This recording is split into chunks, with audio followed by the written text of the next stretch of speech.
Assalamualaikum warahmatullahi wabarakatuh. Perkenalkan, nama saya Denadia Meisya Puspitasari dengan NIM 126205212153 dari kelas PGMI 5E. Di sini saya akan menjawab beberapa pertanyaan untuk memenuhi tugas sebagai UTS pembelajaran IPS MISD. Soal pertama yaitu apa yang dimaksud dengan ilmu pengetahuan sosial dan mengapa IPS penting dalam kurikulum sekolah dasar. Nah, IPS sendiri merupakan ilmu yang membahas mengenai segala hal yang berkaitan dengan kehidupan sosial, baik dalam lingkup lokal maupun global. Nah, IPS sendiri membahas mengenai cakupan bahasan geografi, ekonomi, dan sosiologi. Nah, dalam IPS juga mempelajari terkait kehidupan sosial budaya masyarakat, ekonomi, politik, pendidikan, maupun hal lainnya atau yang berkaitan dengan kehidupan. Contohnya seperti sejarah. Nah, mengapa IPS penting dalam kurikulum sekolah dasar? Hal ini dikarenakan IPS merupakan sebagai jembatan dalam memberikan ilmu kepada peserta didik. Contohnya yaitu apabila kita sebagai guru memberikan ilmu terkait sejarah atau lingkup ekonomi, tentunya siswa akan memahami, oh begini ternyata asal-usul bagaimana Indonesia bisa merdeka. Jadi IPS penting dalam kurikulum sekolah dasar karena IPS sendiri sebagai ranah atau menjembatani siswa untuk memahami kehidupan sosial dan sebagai bekal untuk siswa dalam melanjutkan pendidikan pada jenjang berikutnya atau jenjang yang lebih tinggi. Jadi setelah siswa dari sekolah dasar, mereka akan melanjutkan pendidikan pada jenjang SMP. Nah, dari SD ini itu cakupan bahasan IPS-nya masih berupa dasar-dasar. Nah, ketika mereka beranjak pada SMP, mereka akan membahas yang lebih menengah. Jadi IPS yang dibahas pada dasar tadi, IPS dasar di SD, itu sebagai bekal acuan untuk mereka memahami IPS pada jenjang menengah pada pendidikan selanjutnya. Pertanyaan yang kedua yaitu sebutkan dan jelaskan 4 komponen utama dalam pembelajaran IPS tingkat MI atau SD. Adapun 4 komponen dalam pembelajaran IPS di tingkat SD yaitu tujuan, materi, strategi pembelajaran, dan evaluasi. Nah, mengapa 4 komponen ini penting? Karena dalam suatu pembelajaran, guru harus memiliki step atau langkah-langkah dalam pembelajaran agar pembelajaran tersebut dapat berjalan secara efektif, efisien, dan terperinci. Jadi materi apa yang dia sampaikan itu jelas dan sampai atau dapat dipahami oleh siswanya. Nah, tujuan merupakan komponen utama. Nah, apabila guru ingin mengajarkan pembelajaran atau materi, itu harus mengetahui tujuannya terlebih dahulu. Jadi, saya ingin mengajarkan materi ini dengan tujuan siswa bisa memahami. Nah, misalnya guru mengajarkan mengenai arah mata angin. Nah, tujuannya apa? Agar siswa memahami mana saja arah mata angin dan bisa membedakan antara arah mata angin. Contohnya barat dengan timur atau selatan dengan utara begitu. Nah, selanjutnya yaitu materi. Materi sendiri sudah harus disiapkan oleh guru sebelum pembelajaran atau sesuai yang telah tertulis dalam modul atau RPP. Nah, materi sendiri harus disesuaikan dengan materi dan strategi harus disesuaikan dengan kebutuhan dan karakteristik peserta didik masing-masing. yang telah dipetakan dalam modul maupun bahan ajar. Nah, selanjutnya yaitu evaluasi. Evaluasi sendiri dilakukan atau dikerjakan oleh guru itu setelah pembelajaran berakhir. Atau bisa jadi kalau di kurikulum Merdeka itu ada evaluasi, sebenarnya bukan evaluasi, tapi ada pretest, di tengah-tengah juga ada tes, dan di akhir ada asesmen. Jadi seperti asesmen awal, asesmen di tengah, asesmen akhir. Nah, evaluasi sendiri itu untuk mengetahui sejauh mana kemampuan peserta didik dalam memahami materi yang telah disampaikan oleh guru. Evaluasi sendiri bisa dilakukan dengan memberikan tes berupa soal-soal, soal tertulis atau soal penalaran maupun soal lisan, ataupun dalam membuat karya, atau evaluasi dalam berupa memberikan evaluasi untuk mengecek sejauh mana pemahaman. Misalnya siswa membuang sampah pada tempatnya, guru menilai apakah mereka akan buang sampah pada tempatnya itu harus diperintah terlebih dahulu atau dengan kesadarannya masing-masing. Pertanyaan yang ketiga yaitu mengapa guru harus mengajarkan tentang budaya dan keanekaragaman sosial dalam pembelajaran IPS, MI atau SD? Nah, jawabannya adalah agar siswa memahami budaya maupun keanekaragaman sosial yang ada di sekitarnya.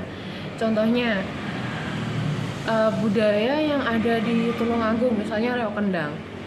Nah, guru mengenalkan bisa berupa video, atau kalau gurunya bisa mempraktekkan, bisa juga dipraktekkan di dalam kelas, maupun guru mengajak siswa ke sanggar budaya atau ke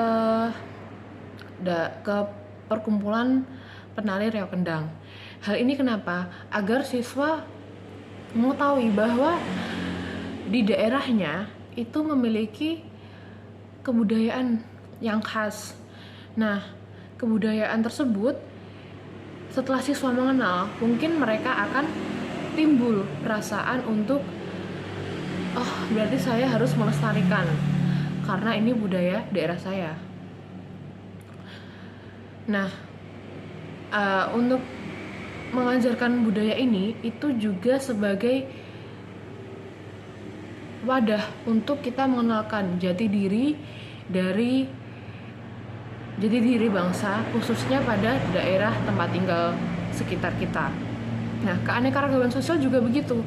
Keanekaragaman sosial bisa contohnya kalau di Jawa itu umumnya kalau dipanggil bilangnya dalam, setelah meminta tolong bilang tolong ya, atau setelah menerima pertolongan mengucapkan terima kasih. Nah, keanekaragaman sosial seperti ini itu sangat penting. Contohnya lagi ada kalau kita berjalan atau melewati perkumpulan atau beberapa orang, meskipun itu tua atau muda, kalau di Jawa itu pasti akan berkata permisi Pak, Bu, nyuwun sewu gitu. Ini merupakan salah satu contoh sopan santun, etika yang telah ditanamkan pada diri kita sejak kecil. Nah, hal ini kenapa? Karena siswa agar mengenal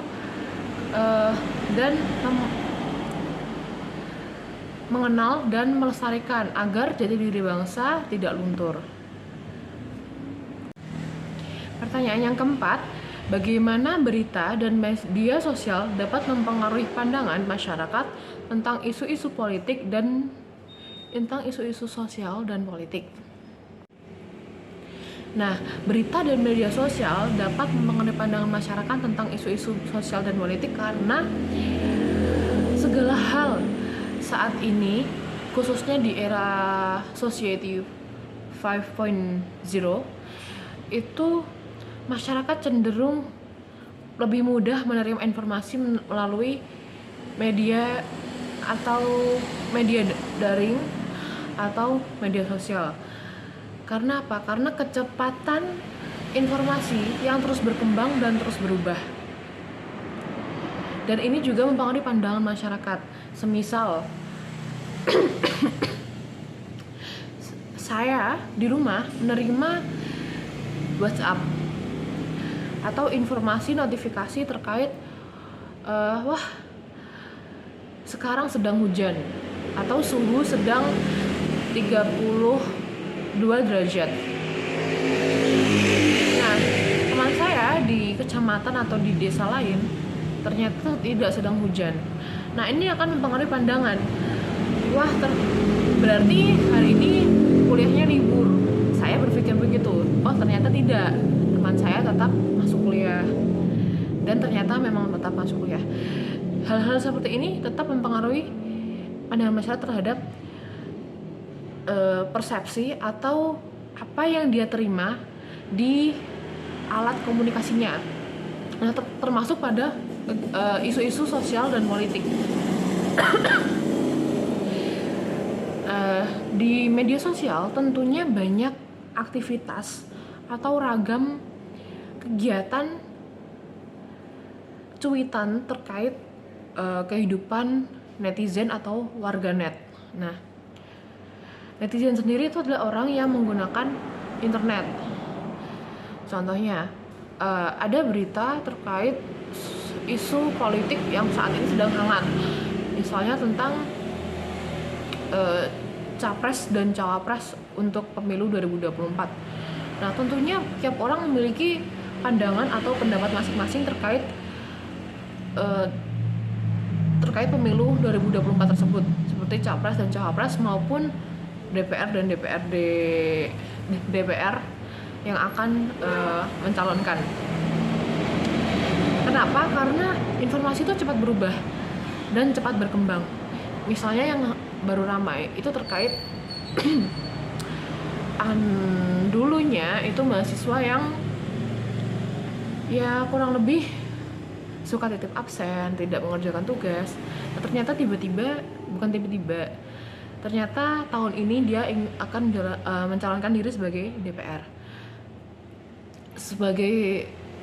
Nah, internet itu kan luas dan cakupannya luas dan sangat cepat. Tentu orang yang mengenal calon ini akan bereaksi dengan cepat. Oh, ternyata dia ini dulu begini loh. Kok bisa daftar? Jangan dipilih gitu.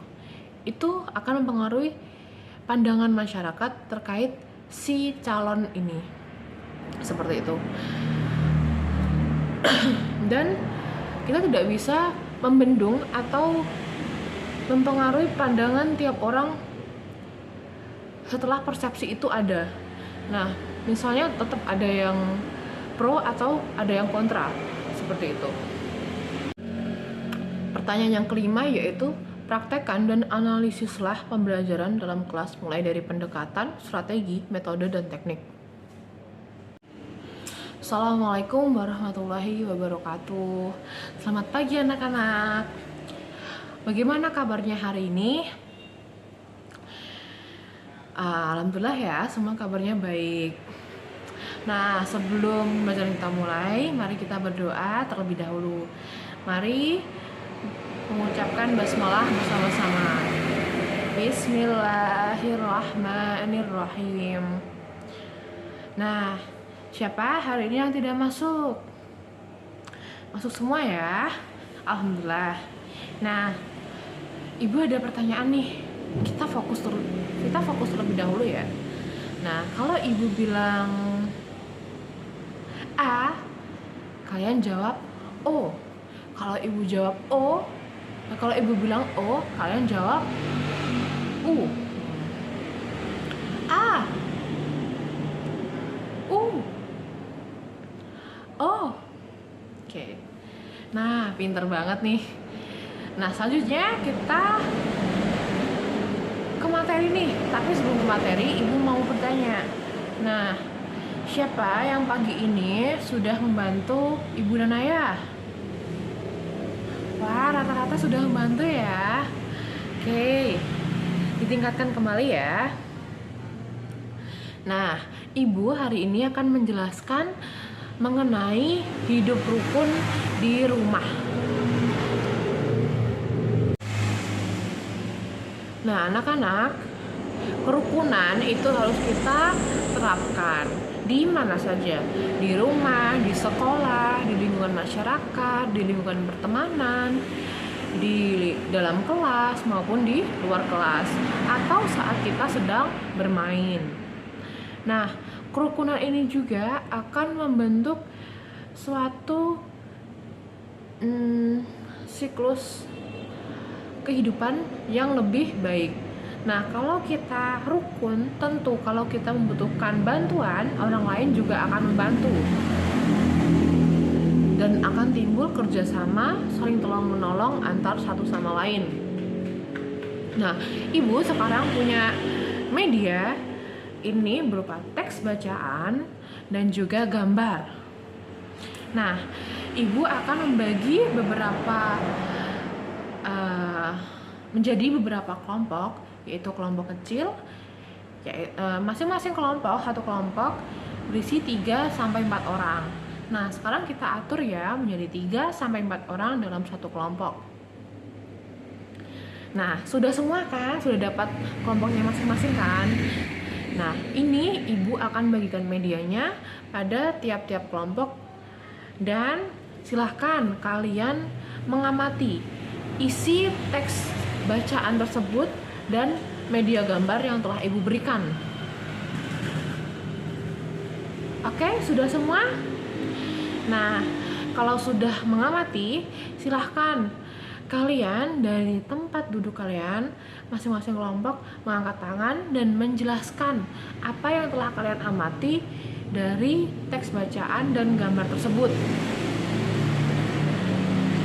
Oke, pintar. Nah, sekarang sudah menyampaikan pendapat atau pendapat masing-masing. Nah, sekarang Ibu memberikan tugas. Nah, ada suatu masalah, yaitu di dalam cerita tersebut yaitu permasalahan antara Rani dan Wati. Nah, silahkan kalian dalam satu kelompok berdiskusi bagaimana cara memecahkan masalah yang telah dialami oleh Rani dan Wati. Ibu akan memberikan waktu 10-15 menit untuk kalian berdiskusi ya. Oke, sudah semua kan? Nah, mari tiap-tiap kelompok perwakilannya maju ke depan untuk menceritakan atau menyampaikan hasil diskusi kalian.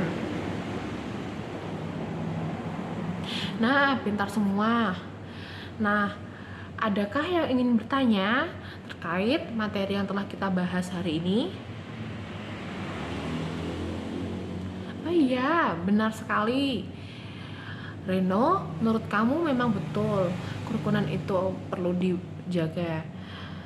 Tetapi kalau kita tidak bisa menghargai orang lain, tentu kerukunan itu tidak akan tercipta. Maka kita juga harus saling menghormati, menghargai, dan akan tercipta kerukunan. Nah, Ibu juga akan memberikan PR, hanya 2 soal. Ini kalian kerjakan di rumah. Nah, pertanyaan atau PR ini akan berkaitan dengan kehidupan rukun di rumah, dan kalian bisa mencocokkan dengan kehidupan kalian di rumah nantinya ya. Nah, sudah berakhir. Mari kita tutup kegiatan pembelajaran hari ini dengan bacaan alhamdulillah. Alhamdulillahirabbil alamin. Terima kasih.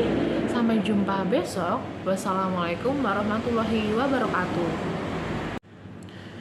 Nah, dari pertanyaan yang kelima tadi, maka saya akan menganalisis terkait yang telah saya lakukan dalam pembelajaran, yaitu pendekatan, strategi, metode, dan teknik.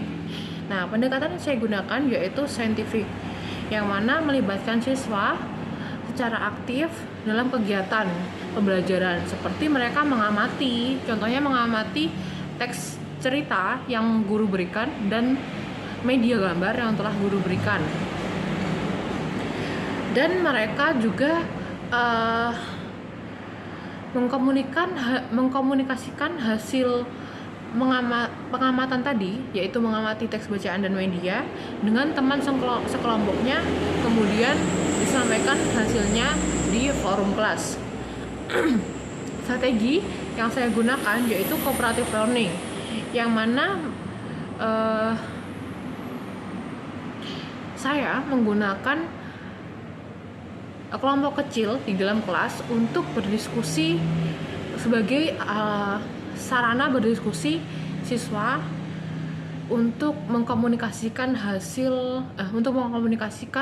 beberapa permasalahan yang telah guru atau saya berikan. Yang ketiga yaitu terkait metode. Nah, metode yang saya berikan yaitu terkait tanya jawab. Jadi tadi di kegiatan pembelajaran saya menyampaikan beberapa pertanyaan dan siswa menjawab pertanyaan dari saya atau guru. Nah, dan juga saya memberikan penugasan, baik penugasan di dalam kelas yaitu diskusi kelompok dan juga penugasan untuk di rumah. Teknik yang saya gunakan adalah diskusi kelas atau diskusi kelompok kecil, yang mana siswa dapat mengikuti dan berpartisipasi secara aktif dalam kegiatan kelompok terkait topik yang telah saya berikan, yaitu kerukunan di kehidupan, di rumah, di sekolah, di kehidupan masyarakat, maupun di dalam kelas dan hidup rukun bersama teman. Nah, itu tadi jawaban saya terkait soal-soal yang telah diberikan Ibu Maftuha MPDI selaku dosen pengampu mata kuliah pembelajaran IPS MISD. Semoga jawaban saya memuaskan Ibu. Terima kasih. Wassalamualaikum warahmatullahi wabarakatuh.